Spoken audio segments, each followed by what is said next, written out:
दोस्तों नमस्कार।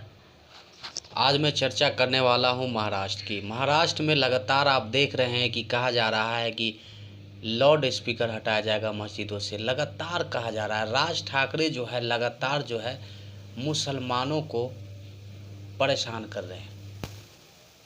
अगर राज ठाकरे को राजनीति ही करनी है तो क्या और मुद्दे देश में नहीं है? क्या राज ठाकरे ये नहीं कह सकते थे कि देश में अच्छी शिक्षा, फ्री शिक्षा नहीं मिल रही है छात्रों को, मैं इसके लिए धरना दूंगा।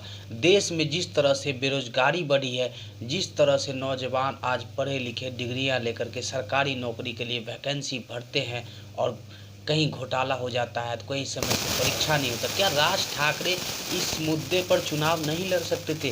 क्या जिस तरह से देश में किसान लगातार अपनी मांगों को लेकर 13 महीने बॉर्डरों पर बैठा रहा, लेकिन सरकार जो है सभी मांगों को नहीं मानती है, सिर्फ किसानों को बस 3 काले कानून वापसी करा के घर भेज देती है। और आज किसान एमएसपी की लड़ाई के लिए एक बार फिर खड़ा होना चाहता है। क्या राज ठाकरे किसानों का मुद्दा लेकर के राजनीति नहीं कर सकते हैं? क्या देश में इसी तरह से उलझुल मुद्दे हिंदू मुसलमान, मस्जिद, लाउड स्पीकर, हनुमान चालीसा जैसे मुद्दे रह गए हैं देश में? दोस्तों, क्या इन्हीं मुद्दों पर देश का विकास होगा? क्या भारत विश्व गुरु इन्हीं मुद्दों पर बन जाएगा?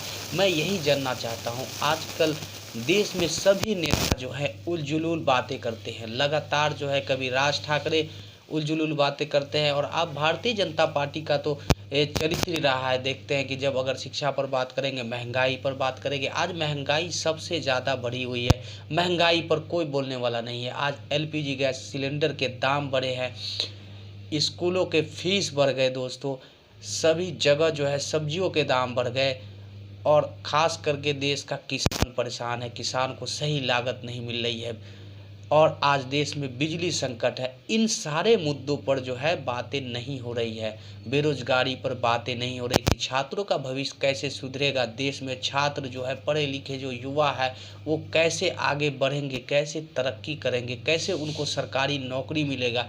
भारतीय जनता पार्टी की सरकार, प्रधानमंत्री मोदी ने हर साल 2 करोड़ नौकरी का वादा किया था, लेकिन आज छात्रों को नौकरी तो नहीं मिली। लेकिन इन बेरोजगारी पर बात कब होगा? क्या बात होगा सिर्फ अजान पर, मंदिर पर, बुलडोजर पर? एक विषय सबसे ज़्यादा चर्चा में आज बुलडोजर है। बुलडोजर क्यों है चर्चा में, मैं आपको बता दूं।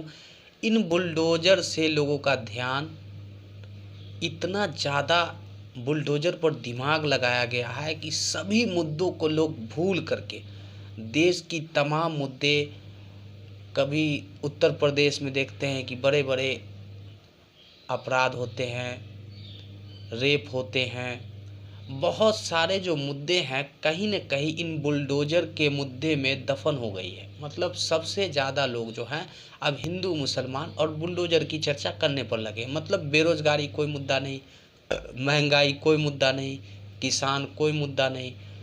देश में लगातार लोग जद्दोजहद कर रहे हैं। खास करके गरीब का 2 वक्त गुजारा करना मुश्किल होता जा रहा है इस महंगाई के दौर में। लेकिन आजकल की सरकारें हैं, और ख़ास करके मैं विपक्ष से कहना चाहता हूं कि विपक्ष के नेता भी अगर वो पासा फेंकते हैं, अगर वो कोई मुद्दा छोड़ते हैं तो वो इन्हीं पर बोलते रहते हैं।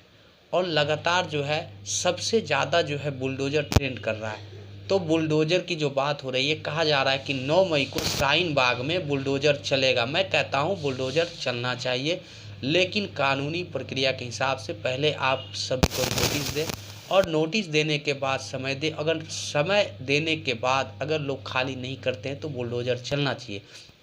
लेकिन बुलडोजर चलना चाहिए तो इस हिसाब से चलना चाहिए कि अगर उस अतिक्रमण को करवाने में भारतीय जनता पार्टी का हाथ सबसे ज़्यादा रहा है, क्योंकि एमसीडी में 15 वर्षों से भारतीय जनता पार्टी का कब्जा है दिल्ली के अंदर। आप जानते हैं कि दिल्ली में एक रेहड़ी पटरी, एक सब्जी बेचने वाला सड़क किनारे फुटपाथ पर दुकान लगाता है या खाना बेचता है तो उसको बहुत पैसे चुकाने पड़ते हैं। तो मैं ये कहना चाहता हूँ कि अगर बुलडोजर चले तो एक जैसे चले, सभी लोगों पर चले, पार्षदों पर चले।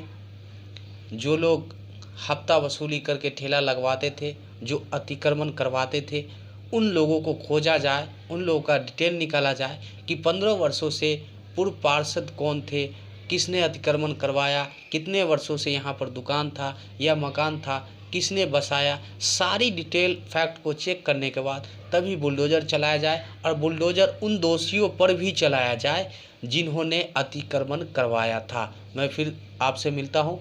नमस्कार।